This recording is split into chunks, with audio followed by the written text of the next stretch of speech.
Hello students, कैसे हो आप सब। मैं निशा वेलकम करती हूँ आपका अपने यूट्यूब चैनल में बेसिक टू एडवांस फिजिक्स, जहाँ हम कर रहे हैं optics unit 12th class.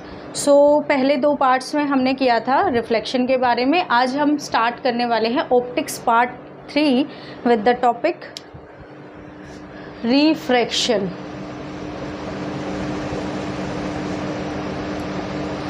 Refraction of light क्या होता है। देखो, रिफ्रैक्शन आपके पास क्या होगा, इसमें आपके पास 2 मीडियम्स की रिक्वायरमेंट होगी मिनिमम।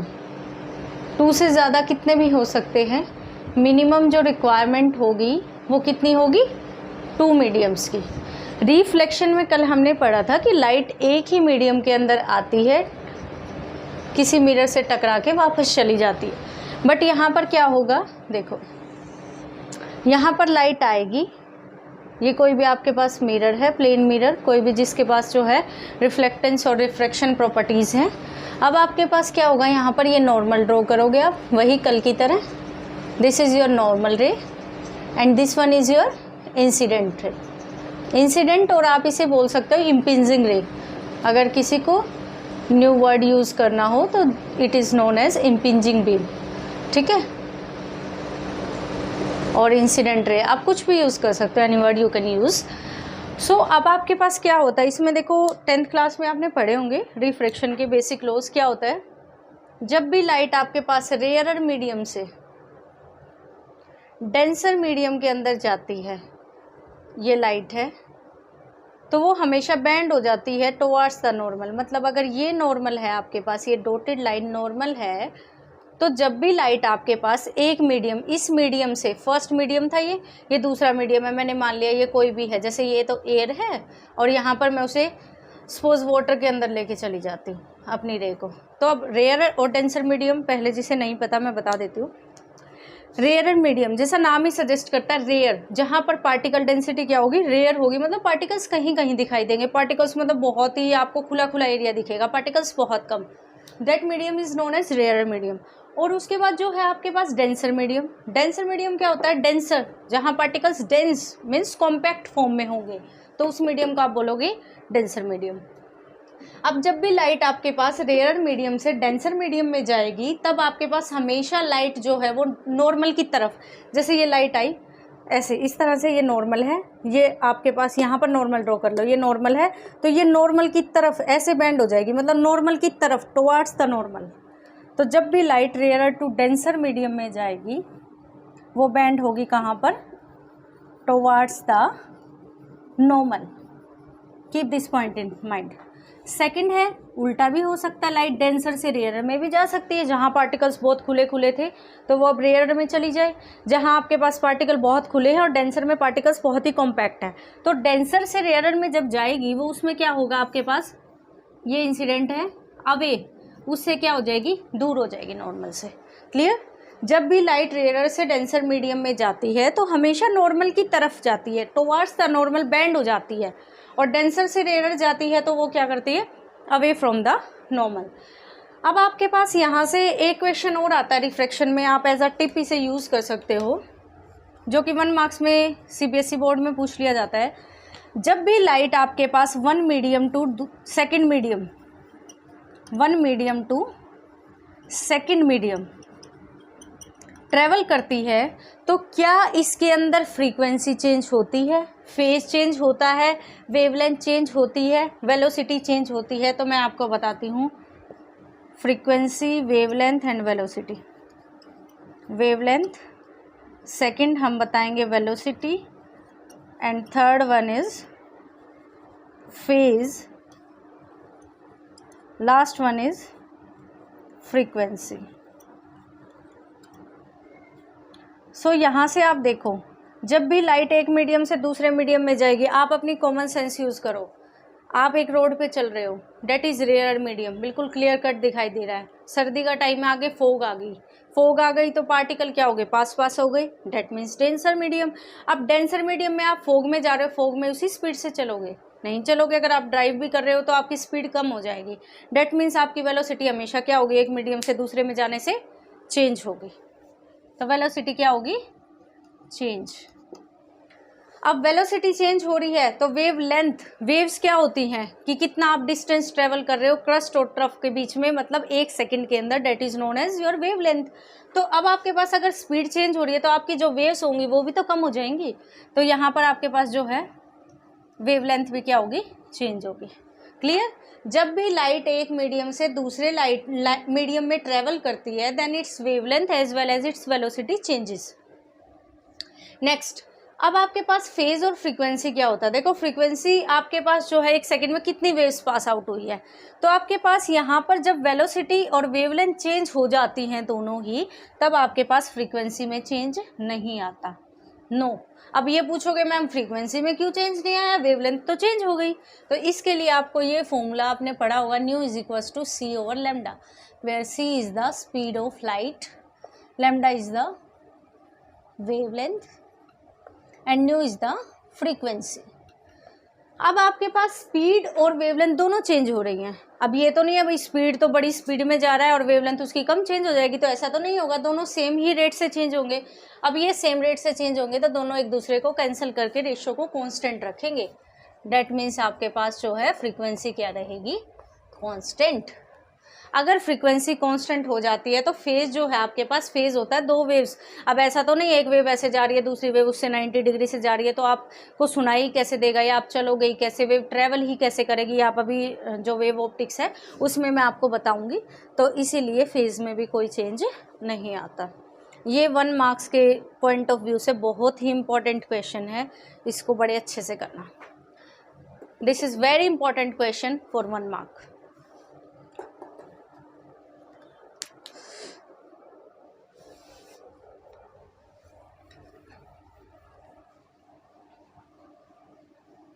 सो नेक्स्ट करते हैं, अब हम रिफ्रैक्शन पढ़ रहे थे।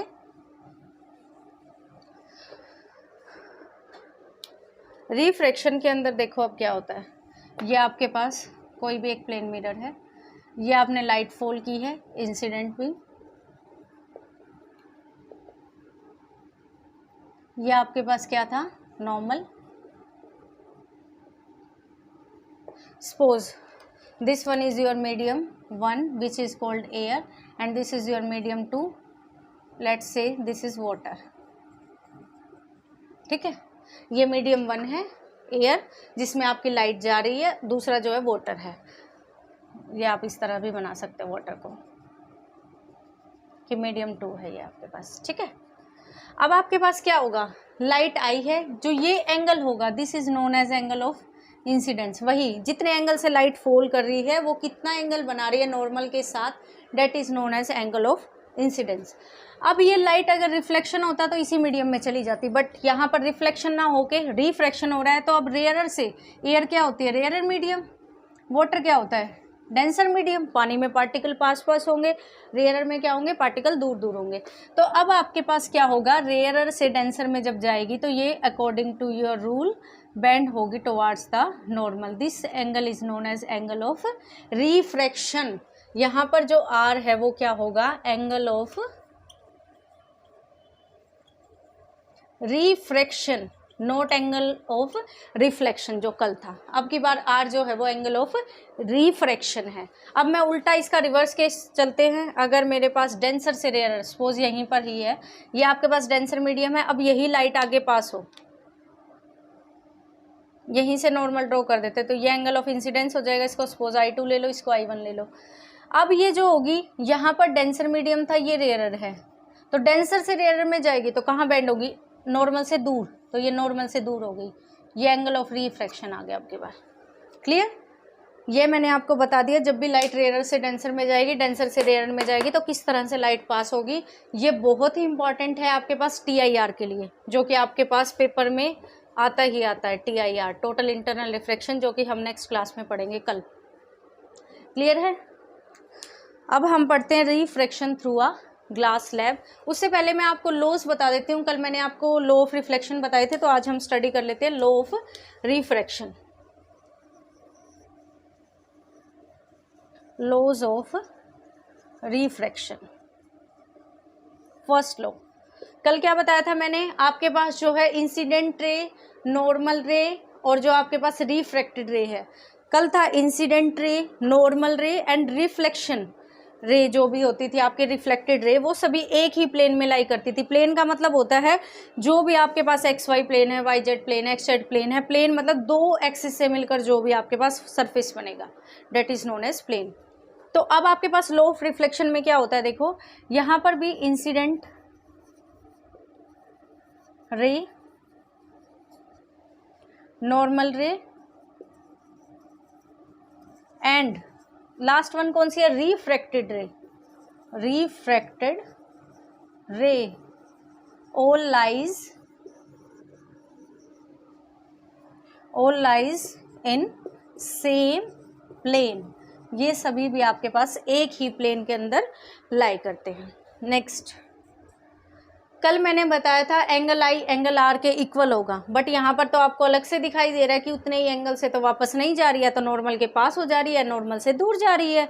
तो इस केस में हमारे पास एक आता है लॉ, स्नेल्स लॉ। क्या होता है, स्नेल्स लॉ। और ये कोई इम्पोर्टेंट तो आपका है ही, बट स्नेल्स लॉ जो है कोई मुश्किल नहीं है। इसको आप देखो कैसे आप पढ़ सकते हो। स्नेल्स लॉ को देखने के लिए आप बहुत ही आसानी से आप इसे देखो, कैसे समझोगे। स्नेल्स लॉ लगाने के लिए आप क्या करो, जैसे आप इस मीडियम में बात कर रहे हो, तो जितना आपके पास एंगल है ना उस मीडियम में, उसके साथ साइन लगा दो। फर्स्ट एंगल जो है I1 है, तो उसका साइन ले लो, और जो रिफ्रैक्टिव इंडेक्स है, सपोज इसका रिफ्रैक्टिव इंडेक्स म्यू ए है, एयर का है, उससे मल्टीप्लाई कर दो।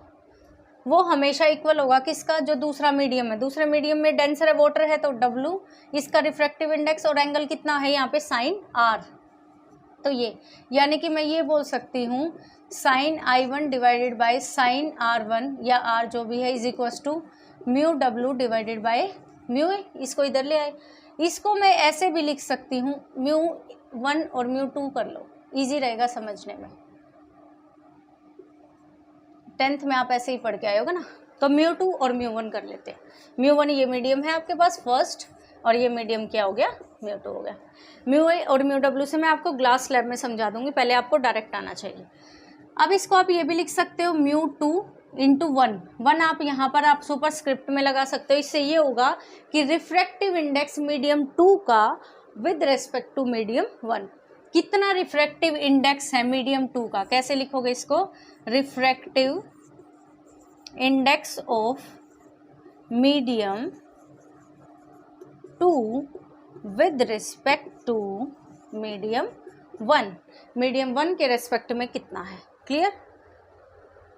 ओके, तो ये स्नेल्स लॉ आपके पास यूज़ होता है। इसको आप ऐसे लिख सकते हो, mu 2 divided by mu 1 is equals to sine I divided by sine R।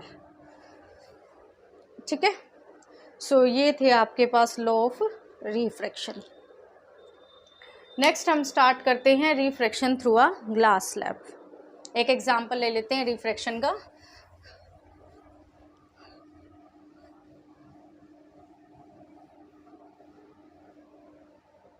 Refraction through a glass slab।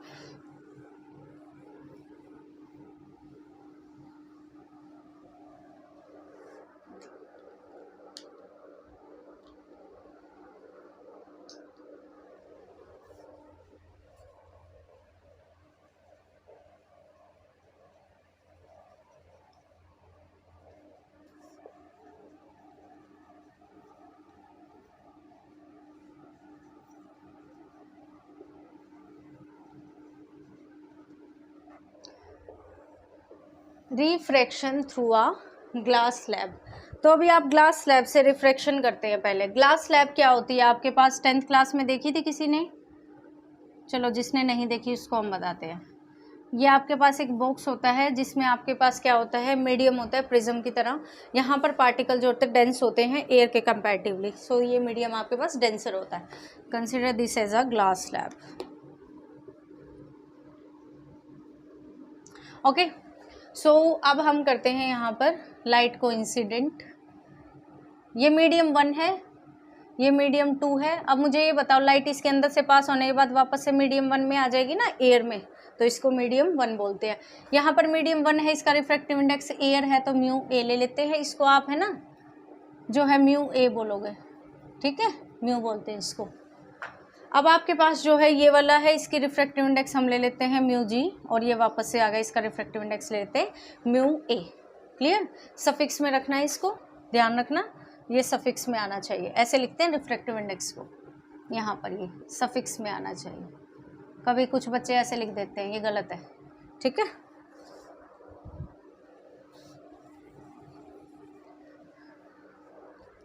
Next आपके पास देखो, लाइट आपने इंसिडेंट की, यहाँ पर ये कौन सी बीम होगी? Normal beam. This is your normal ray, this one is your incident ray. अब आप क्या करो, ये इंसिडेंट रे जो थी जैसे इसमें आएगी, ग्लास में आएगी आपके पास, तो ये मीडियम डेंसर हो जाएगा। यहाँ पर ये कैसे बैंड करेगी? रेयर से डेंसर में है तो टुवर्ड्स द नॉर्मल जाएगी, नॉर्मल की तरफ दिखा दिया हमने। ये सपोज ये एंगल I1 है, अब की बार I1 इसलिए ले रही हूँ मैं इसको ताकि आपके पास जो I2 है यहाँ पर आप इंसिडेंट का ले सको, एक ही मीडियम में आपके पास बार बार रिफ्लेक्शन हो रहा है ना, इसलिए ये I1 हो गया, इसको मैं मान लेती हूँ R1। ठीक है, एंगल ऑफ रिफ्रैक्शन। अब मुझे ये बताओ, ये लाइट आपके पास यहाँ पर आने के बाद क्या यहीं रुक जाएगी? ग्लास स्लैब से बाहर तो लाइट आती हुई दिखेगी आपको, कभी लाइव क्लास में देखेंगे कि ग्लास स्लैब है उसमें से लाइट कैसे पास होती है। I will show you in the live session, comment करना। अब यहाँ पर देखो, ये नॉर्मल है, फिर से ये नॉर्मल 1 थी, ये नॉर्मल 2 है। ठीक है, अब यहाँ पर ये डेंसर है, ये रेयरर है, तो अब की बार अवे जाएगी इससे, ये अवे चली गई। ठीक है, इसको थोड़ा इधर लिख लेते हैं। अब ये वाला जो एंगल है और ये वाला एंगल है, इसको आप इंसिडेंट है, इसके लिए इसको मैं बोल देती हूँ I2। इस वाले एंगल को हम बोलते हैं I2, और ये वाला एंगल है, इसको बोलते हैं R2। ठीक है, क्लियर? सो अब आप इसको स्टडी करने के लिए स्नेल्स लॉ लगाएं। पहले इन दो, इस सरफेस पे, ये इंटरफेस बोलते हैं इसको, जब भी दो लाइट को सेपरेट करता हुआ कोई भी मीडियम होता है उसको बोलते हैं इंटरफेस। इंटरफेस, ठीक है, तो ये आपके पास इंटरफेस है जो मीडियम 1 और मीडियम 2 को सेपरेट कर रहा है। अब आपके पास फर्स्ट इंटरफेस पे लगाते हैं, यहाँ पर apply Snell's law on first interface. So apply करो। मैंने बोला था जो मीडियम है उसका refractive index multiplied with the sine angle of that medium. देखो म्यू ए इसका रिफ्रैक्टिव इंडेक्स है, एंगल क्या है I1, तो sign I1 is equal to, दूसरे में रिफ्रैक्टिव इंडेक्स क्या है म्यू जी, इंटू में एंगल क्या है sine R1। Clear? Call this as equation number 1। Okay, next अब आपके पास ये दूसरा फिर से इंटरफेस बन गया, ये भी इन दोनों को सेपरेट कर रहा है, ये मीडियम 2, ये मीडियम 1। बाउंड्री होती है इंटरफेस, जो मीडियम को पहले ये देखो ये रेयर मीडियम था, ये डेंसर था, तो ये इंटरफेस था, बाउंड्री। अब ये वाला दूसरी बाउंड्री होगी डेंसर से रेयर के बीच में। तो अब आप अप्लाई करो, again apply Snell's law at second interface. बताओ मुझे, अब की बार फर्स्ट ये वाला बन जाएगा साइन I2 और इंटू में refractive index mu g into sine I2 is equal to mu A into sine of angle कितना है R2। Call it equation number 2। ठीक है, अब आपके पास यहां से मैं फर्स्ट इक्वेशन से ये लिख सकती हूँ, mu a divided by mu g is equals to sine R1 divided by sine I1। ठीक है, और इस इक्वेशन से आप लिख सकते हो mu g divided by mu a is equals to sine R2 divided by sine I2। Clear? अब हमारे पास आता है एक प्रिंसिपल ऑफ रिवर्सिबिलिटी। वो क्या होता है देखो, प्रिंसिपल ऑफ रिवर्सिबिलिटी स्टेट करता है कि जब भी लाइट आपके पास number of reflection number of refraction से पास होती है, मतलब लाइट रिफ्लेक्ट हो एक से ज़्यादा रिफ्लेक्शन से या एक से ज़्यादा रिफ्रैक्शन से, तब आपके पास अगर मैं एक मिरर लगा दूँ उसकी फाइनल पाथ पे, सपोज मैंने यहाँ पर एक मिरर लगा दिया, प्लेन मिरर, तब वो क्या करती है अपने आप को वापस रिफ्लेक्ट करके सेम पाथ को ओबे करती है, तो सेम पाथ फॉलो करेगी वो इस तरह से। तो मैं ये बोल सकती हूँ कि अब की बार अगर मैंने यहाँ पर मिरर को लगा दिया तो मैं स्नेल्स लॉ लगाना चाहूँ तो वो क्या कहेगा, म्यू ए इंटू में sine R2 is equals to mu g into में साइन I2, बिल्कुल सेम हो जाएगा। तो यहाँ से मैं लिख सकती हूँ mu a divided by mu g is equals to sine I2 divided by sine R2, लिख सकती हूँ इसको मैं। अब यहाँ से आपके पास ये लिखने के बाद ये आपके पास इसको बोलते हैं principal of reversibility.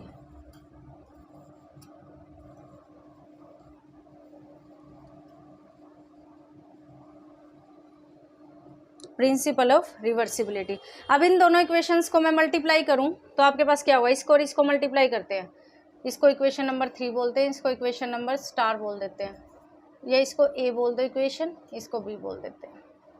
Multiply a and b, multiply करो इसको, यहाँ पर करते हैं, चलो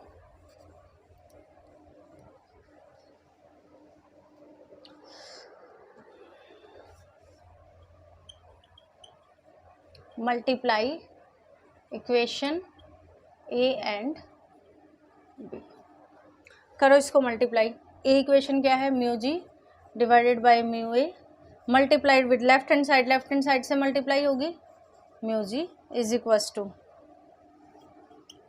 sign I2 divided by sine R2 multiplied with sine R2 divided by sine I2, ये से कैंसिल, ये से कैंसिल, यहाँ पर आपके पास आएगा म्यू R डिवाइडेड बाय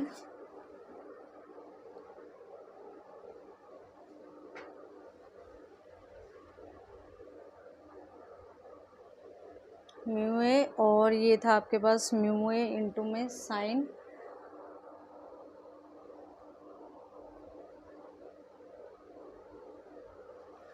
ठीक है, क्लियर है। अब यहाँ पर आप इसको क्या लिख सकते हो मुझे बताओ, mu G by mu A को क्या लिख सकते हो, इसको मैं ये लिख सकती हूँ मीडियम जी का refractive index with respect to medium a, और इसको लिख सकती हूँ refractive index of medium a with respect to g is equal to 1, लिख सकते हूँ इसको। म्यू 2 बाई म्यू 1 को मैंने क्या लिखा था, 2 यहाँ सफिक्स में लिखा था और 1 को ऊपर लिखा था, तो मैंने इसको जी को लिख दिया और ए को लिख दिया।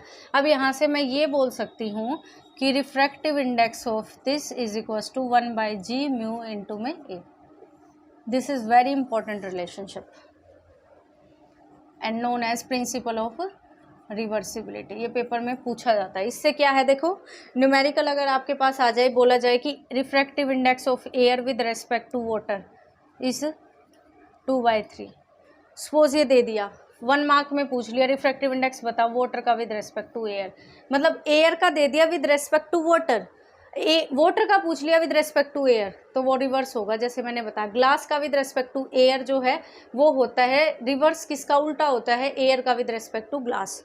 तो जब भी कभी ये दोनों इंटरचेंज मिले, अदला बदली हुई मिले इनकी, तो आप क्या करना, उसका सीधा रिवर्स कर देना, रेसिप्रोकल ले लेना। Clear, this is known as principle of reversibility. Clear, next हम कैलकुलेट करते हैं लेटरल शिफ्ट। तो लेटरल शिफ्ट आपको कैलकुलेट करनी है, वो देखो आप कैसे कैलकुलेट करोगे। क्लियर यहाँ तक, ठीक है।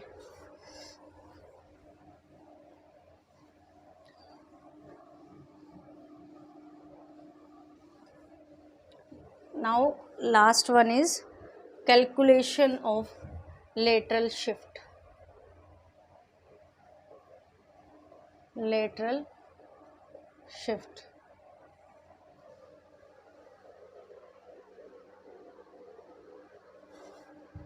लेटरल शिफ्ट देखो क्या होता है। मुझे एक बात बताओ, अगर ऐसा नहीं होता, ये ग्लास स्लैब नहीं होती, तो क्या ये लाइट फिर भी ऐसे ही आती, यहाँ से आई और यहाँ से निकली? नहीं, तब ये क्या करती, ये यहाँ से सीधी आती, ऐसे के ऐसे चली जाती, इसमें कोई बेंडिंग नहीं होती, क्योंकि कोई मीडियम ही नहीं होता इसकी स्पीड को चेंज करने के लिए, there will be no medium. तो इस केस में आप क्या करोगे कि जो आपके पास ये एक्स्ट्रा एंगल बन गया, जितने एंगल से ये जानी चाहिए थी और जितने से ये बेंड होगी, this angle is known as angle of deviation. वैसे आप इसे एंगल ऑफ डेविएशन ना बोल के डिफ्लेक्शन बोलो, क्योंकि ये डेविएशन वाला एंगल एक स्टैंडर्ड जो है टर्म से डिफाइंड है in the case of prism, confusion ना हो, इसीलिए एंगल ऑफ डिफ्लेक्शन बोल रहे हैं हम इसको। क्लियर? सो अब जो आपके पास ये आया है, ये डेविएशन हुई है, इसे आप डेल्टा से डिनोट करते हो, this is known as delta.